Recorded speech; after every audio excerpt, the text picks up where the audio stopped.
हाँ जी स्टूडेंट्स, स्वागत है तुहाडा फिजिक्स की क्लास च। यूनिट 4 स्टार्ट करन जा रहे हैं आप work power and energy. So first question आप define work derive an expression for the work done by a constant force. ये आप करना है। और देखो वर्क की होंदा है, आ देखो आ कोई बॉडी है, ठीक है। ये इहदे स्ट्रक्चर च फोर्स लगाई, ये इस ओरिजेंटल प्लेटफॉर्म उत्ते पई है। जो इस पासे आप इहनूं खिंचांगे तो इस डायरैक्शन के अलॉन्ग मूव करेगी। इत्थे आ गई मान लो आ डिस्टेंस, जो डिसप्लेसमेंट इहदी जिहड़ी है एस होई। तो ये वर्क उदों कहा जाता है जदों बॉडी जिहड़ी है फोर्स के अंडर डिसप्लेस होंदी है, ठीक है ना। अपलाइड फोर्स के कारण डिसप्लेसमेंट होवे, ठीक है। तो उस कंडीशन दे विच उहदे ते वर्क हो रहा कहा जाता है, ठीक है ना। Work is said to be done when a force applied to a body displaces the body from its position, ठीक है। अपनी इनकी पोजीशन तो दूसरी पोजीशन पे पहुंचा दे।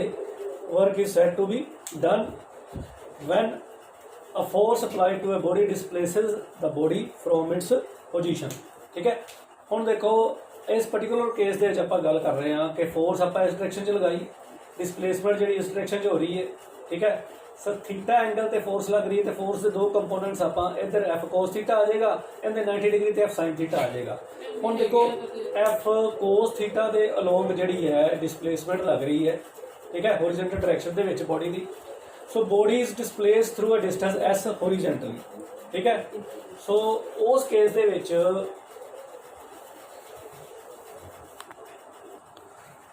हाँ जी देखो बॉडी जी है वो इस डायरेक्शन च मूव कर रही है एफ कोस थीटा। सो आप कहांगे work is equal to F cos theta into this S distance, ठीक है ना। एस डिसप्लेसमेंट होती, सो उन्होंने आप मल्टीप्लाई कर देंगे तो अपने को डबल्यू जोड़ा है वो आ जाएगा एफ एस कोस थीटा। सो एफ एस कोस थीटा की बनता है, दिस इज डॉट प्रोडक्ट, ठीक है। सो आप लिख देंगे F dot S. So work is the dot product of force and displacement, ठीक है। So dot product of force and displacement of a body उन्होंने वर्क कह देंगे, ठीक है।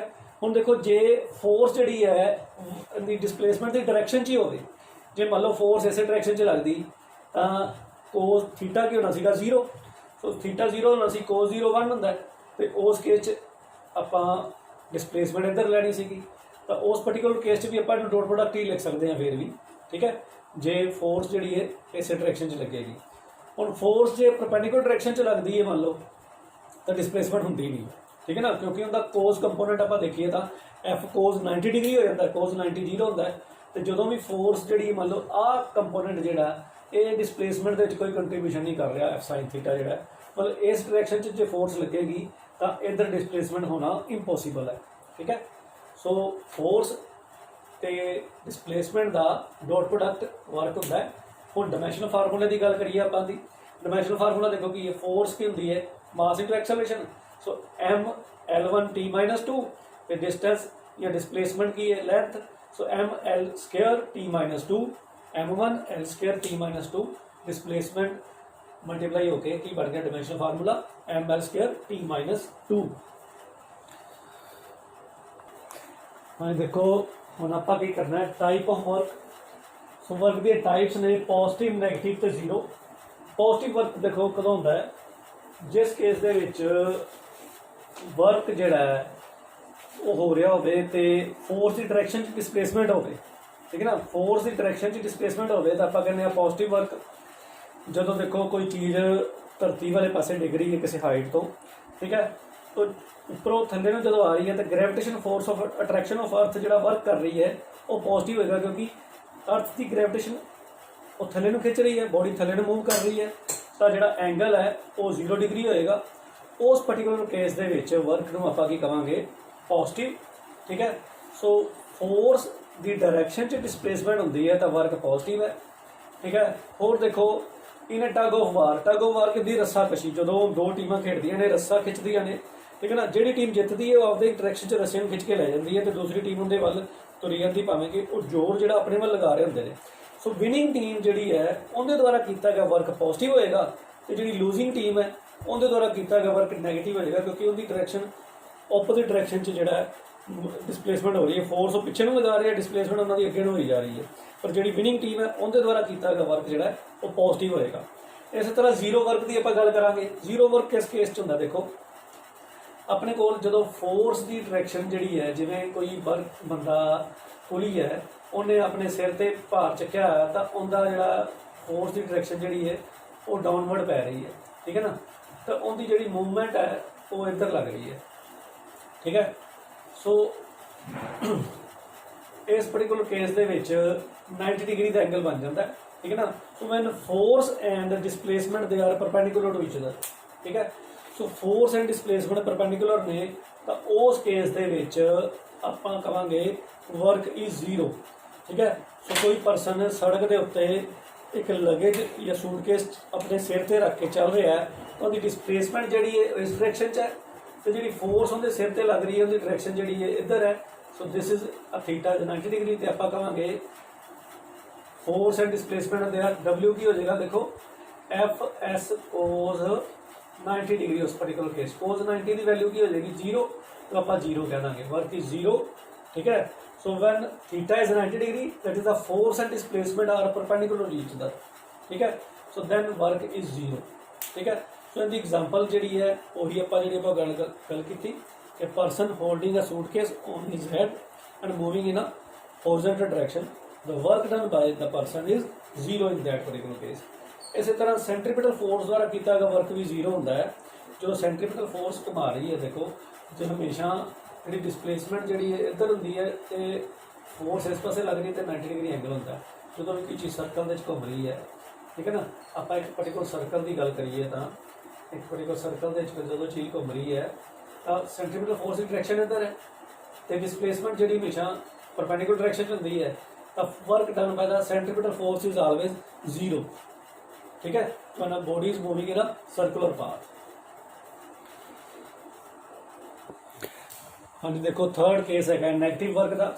So work is said to be negative if displacement is in opposite direction to the applied force. So applied force की opposite direction जो displacement होंगी है, उस केस वर्क को नैगेटिव कहा जाता है। देखो जो आप कोई चीज़ उपर को सिटी है, ठीक है ना, धरती तो उपर कोई चीज़ सिटी है, तो डिसप्लेसमेंट जी है उनकी उपरले पासे है, पर gravitation force of attraction of earth जी थले लग रही है। सो अर्थ की ग्रेविटेशन फोर्स द्वारा किया गया वर्क जो नैगेटिव होएगा, अपने द्वारा लगाई गई फोर्स का वर्क जो पॉजिटिव होएगा, ठीक है ना। दो तरह की फोर्स, आप फोर्स लगा के चीज़ उपर सुटिया, तो अपने द्वारा किया गया वर्क पॉजिटिव होएगा, पर जी gravitation force of earth work कर रही है उन्हें वो नैगेटिव, क्योंकि वो थले खिंच रही है, उनकी डायरैक्शन थले है, फोर्स की डायरैक्शन हमेशा डाउनवर्ड्स होती है, तो उस केस डिसप्लेसमेंट अपवर्ड हो रही है, तो थीटा जो 180 डिग्री हो गया। सो आप कहेंगे work done bye gravitation force on the body thrown vertically upward is negative as W is equal to F as cos 180, ठीक है। सो cos 180 डिग्री, cos 180 की वैल्यू -1 होती है, सो W is equal to F S into -1, इनू आप F S की थां ते आप -FS इत्थे लिख देंगे। So work is negative when displacement is in the opposite direction to the applied force. Force इत्थे अप्लाई कर रही है, जब आप ग्रेविटेशन फोर्स की गल करिए तो डाउनवर्ड है, तो डिसप्लेसमेंट अपवर्ड हो रही है, ठीक है।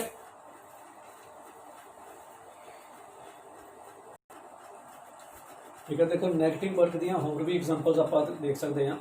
जो आप ब्रेक अप्लाई करते हैं तो ब्रेकिंग फोर्स द्वारा किया गया वर्क भी नैगेटिव होंगे, क्योंकि जो ब्रेक अप्लाई करते हैं गड्डी को आप, तो गड्डी ब्रेक जी है ओपोजिट डायरैक्शन फोर्स लगाती है, तो गड्डी उन्नी देर तक अगे चलती रहती जो तक रुक नहीं जाती।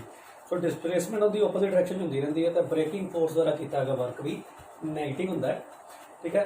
सो नैगेटिव वर्क आप अगे टग ऑफ वार की गल की, रस्सा कशी की, जिंदे हारन वाली टीम जी है वो फोर्स पिछे नूं लगा रही है, पर वो जितनी टीम को अपने वाल खिंची ली जाई जा रही है, तो उदों हारन वाली टीम द्वारा किया गया वर्क भी नैगेटिव होएगा, ठीक है। सो इस तरह नैगेटिव वर्क दी आप एग्जांपल्स देख सकते हैं। हुण जो फ्रिक्शन फोर्स है, देखो फ्रिक्शन फोर्स आप हमेशा गल की करते हैं कि जो चीज़ इधर में मूव करती है, फोर्स ऑफ फ्रिक्शन जी ओपोजिट डायरैक्शन से वर्क करती है, तो डिसप्लेसमेंट इधर है, तो फोर्स ऑफ फ्रिक्शन द्वारा किया गया वर्क जो नैगेटिव होएगा। फोर्स ऑफ फ्रिक्शन हमेशा ओपोजिट डायरैक्शन इस पासे लगती है, तो डिसप्लेसमेंट आप अप्लाइड फोर्स इधर है, तो डिसप्लेसमेंट इधर होएगी, तो फोर्स ऑफ फ्रिक्शन इधर खिंच रही है, ठीक है। या आप कह सकते हैं work done by the force of friction is always negative. हाँ जी, देखो नेक्स्ट क्वेश्चन आया define unit work. Unit work आप किवें डिफाइन करांगे, देखो जे डिसप्लेसमेंट जिहड़ी है वो अप्लाइड फोर्स की डायरैक्शन च हैगी है तो आप की कहांगे कि W is equal to FS cos 0, जो उन्होंने डायरैक्शन दोनों की सेम है, ठीक है ना। इधर देखो इस डायरैक्शन च फोर्स अप्लाई की गई तो इस डायरैक्शन च डिसप्लेसमेंट हैगी है, ठीक है। तो दोनों की एंगल 0 हो जाएगा तो W equal to FS cos 0, so W is equal to FS उस केस लिख देंगे कोस 0 1 हो गया। हम देखो जो फोर्स जी है वो 1 है, ठीक है, तो डिसप्लेसमेंट भी 1 है पर W की होएगा 1, ठीक है। So work is said to be unit if unit force displaces a body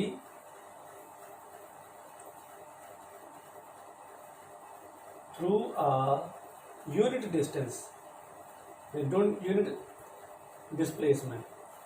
So work is said to be unit if unit force displaces a body through a unit distance, ठीक है। सो displacement भी एक unit हो जाती है तो work को आप यूनिट कहांगे। हम आप एब्सोल्यूट तो SI यूनिट की गल करांगे, ठीक है। हम देखो एब्सोल्यूट यूनिट जिहड़ा है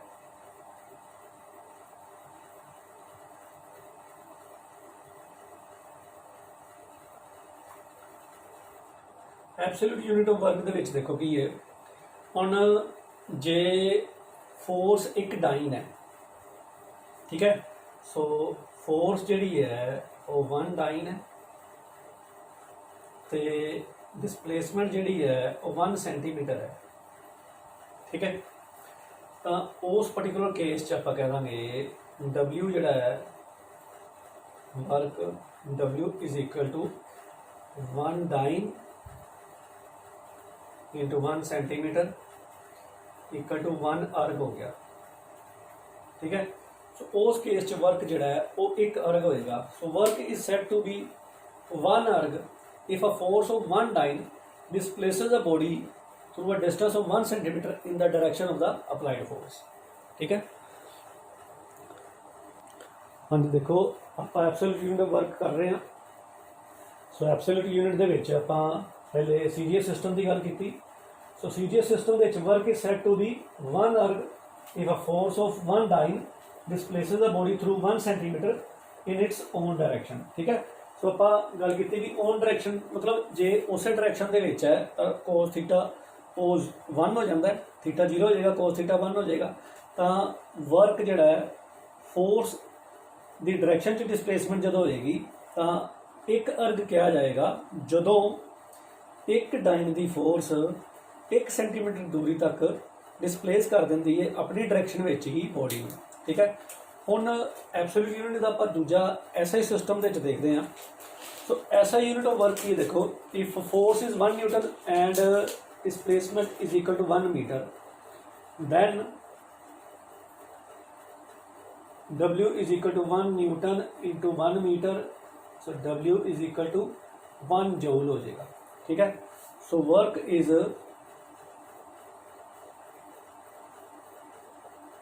said to be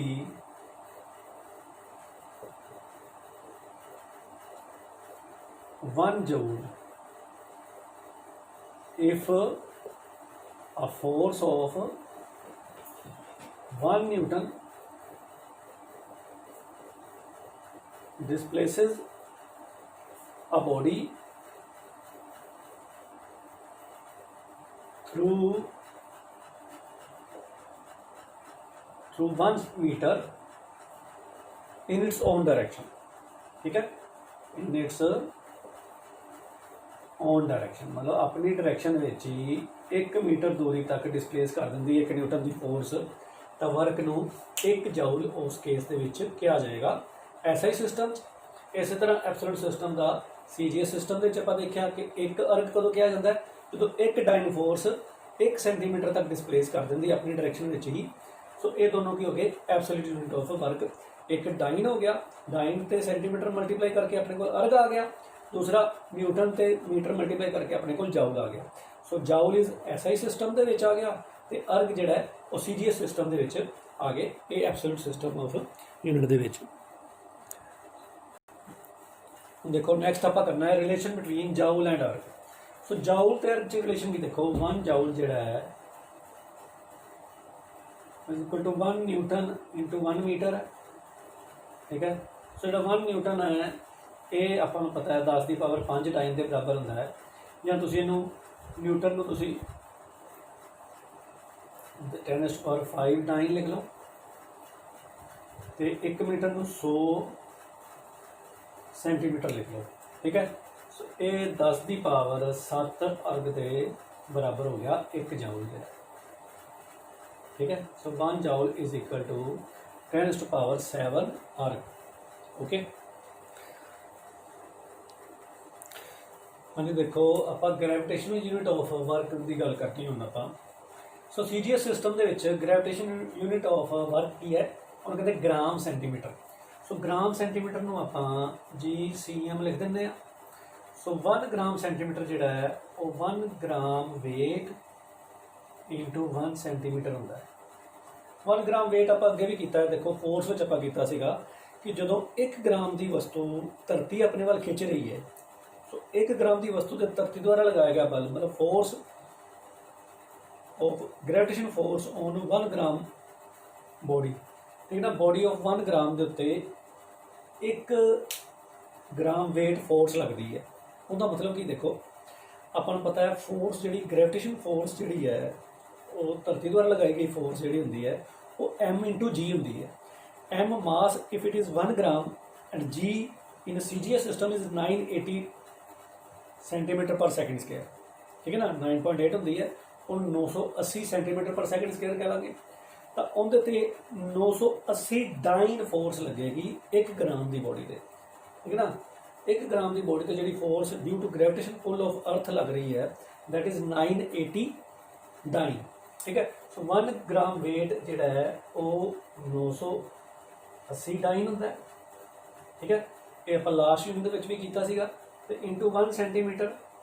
सो ये 1 ग्राम सेंटीमीटर जी है वर्क हो गया वो कितने बराबर हो गया 980 डाइन इंटू सेंटीमीटर, देखो कि बन गया अर्ग, ठीक है। सो ये 1 ग्राम सेंटीमीटर इक्वल टू 980 अर्ग के बराबर हो गया, ठीक है। फिर आप कहेंगे 10 1 gram centimetre work is done if a body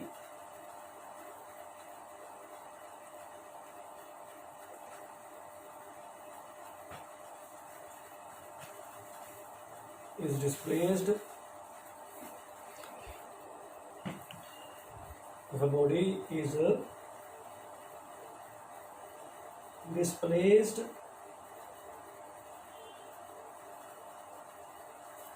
की देखो 1 centimetre, 1 gram centimetre work is done if a body is displaced through 1 centimetre bye a force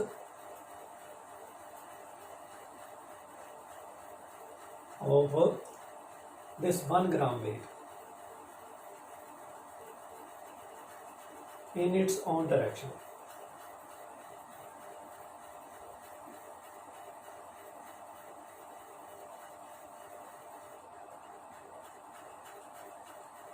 ठीक है।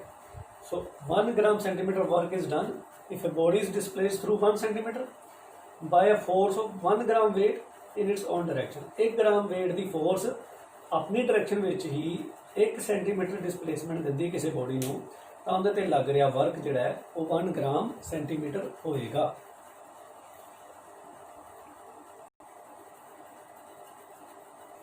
हाँ जी, देखो उनके SI system in SI system gravitation unit of work की है KG metre.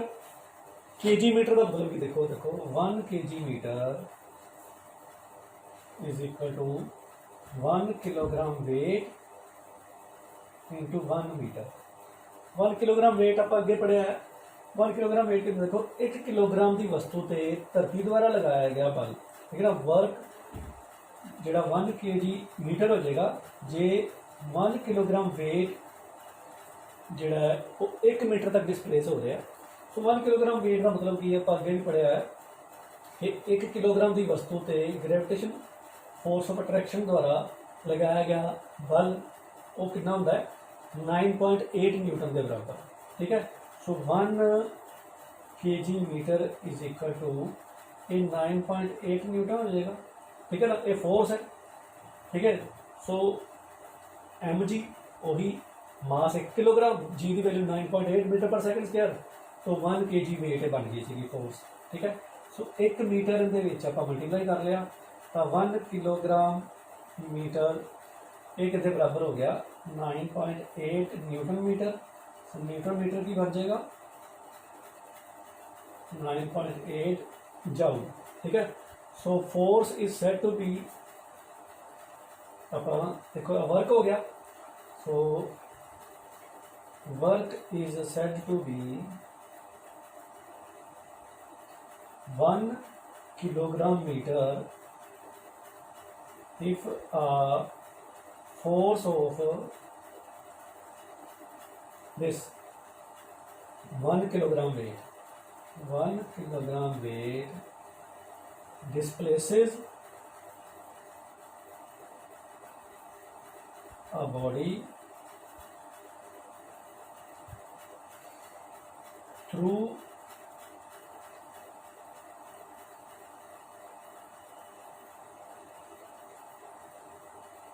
One metre in its own direction, ठीक है, in its own direction. So work is said to be 1 kilogram metre if a force of 1 KG weight, ठीक है ना, आ kilogram weight की force है, 1 किलोग्राम के बट्टे ते जिहड़ी धरती द्वारा लग रहा बल वो 9.8 न्यूटन हो जाएगा। इन्नी फोर्स कारण 1 मीटर दूरी ते चीज़ डिस्प्लेस हो जाती है, तो उहदे ते जिहड़ा वर्क है वो 1 केजी मीटर लग रहा है। So work is said to be 1 kilogram metre if a force of 1 kilogram weight displaces the body through 1 metre in its own direction, ठीक है, अपनी ही डायरेक्शन च 1 मीटर तक डिस्प्लेसमेंट दिंदी है। किहड़ी फोर्स 9.8 न्यूटन, वो की है 1 किलोग्राम वेट, ठीक है, तो उहदे ते लग रहा वर्क की है 1 किलोग्राम मीटर। सो ये ग्रेविटेशनल यूनिट हो गया वर्क का, ठीक है, एसआई सिस्टम दे विच। हुण देखो न्यूमेरिकल है, a scooter skids on a road and stops after 20 metre, ठीक है। सो डिस्प्लेसमेंट जिहड़ा है वो दिता है 20 मीटर स्कूटर का, skids on a road after 20 metre, ठीक है ना, स्टॉप कर जाता है, रुक जाता है। The force on the scooter due to the road during this process is 100 newton. आ फोर्स लगती पी है 100 न्यूटन, ये किस द्वारा लगी, रोड द्वारा लगी, ठीक है। Calculate the work done by the road on the scooter.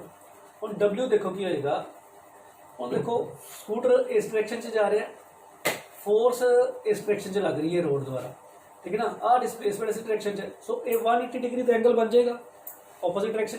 So आप लिखांगे F dot S is equal to F S cos 180 degree. So F 100 हो गया तो एस 20 हो गया, इतने 20 लिख लाँगे आप, तो कोज 180 की वैल्यू होती -1। सो डबल्यू जोड़ा अपने को आ गया -2000 जूल, ठीक है, -2000 जूल वर्क कितने द्वारा गए, ये फर्स्ट केस है जोड़ा work done by the road on the scooter. So आप लिखांगे so work done by the road on the scooter is -2000 joule, ठीक है। हम दूसरा क्वेश्चन ने पूछा work done by scooter on the road. हम देखो न्यूटन थर्ड लॉ के अकॉर्डिंग स्कूटर भी 100 न्यूटन की फोर्स लगाएगा रोड से, क्योंकि action and direction are equal and opposite. ठीक है, सो आप सैकेंड केस के आप जो क्वेश्चन है अपना आप लिखांगे force is equal to 100 newton. ठीक है ना, अकॉर्डिंग टू थर्ड लॉ।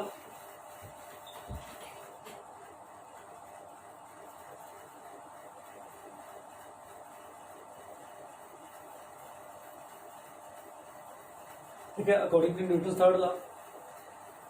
पर देखो स्कूटर फोर्स लगा रहा है तो डिस्प्लेसमेंट कितनी होनी चाहिए रोड की, बट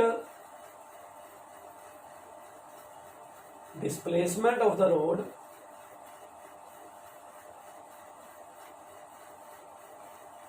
इज जीरो। ठीक है ना, डिस्प्लेसमेंट रोड की जीरो है, so work done by the scooter on the road की हो जाएगा therefore W S work done by the scooter on the road की हो जाएगा 100 into 0 is equal 0।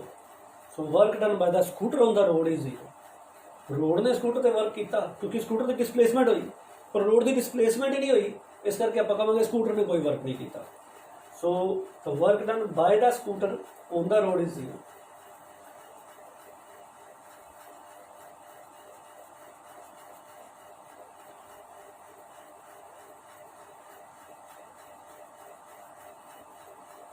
on the road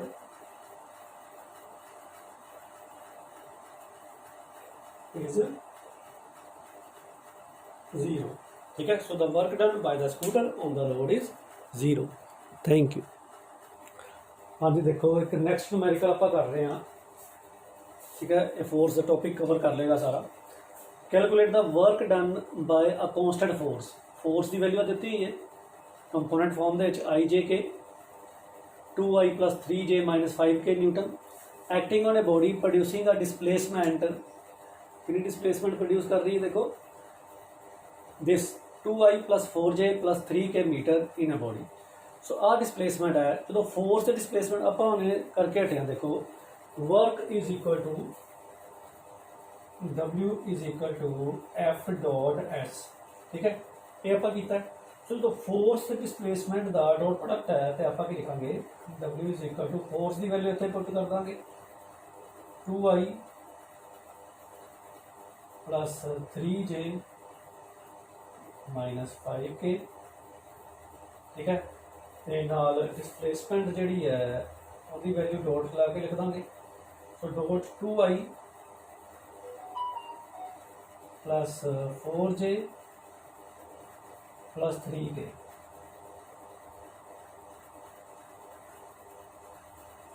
ठीक है, आ वैल्यू आप लिख दी।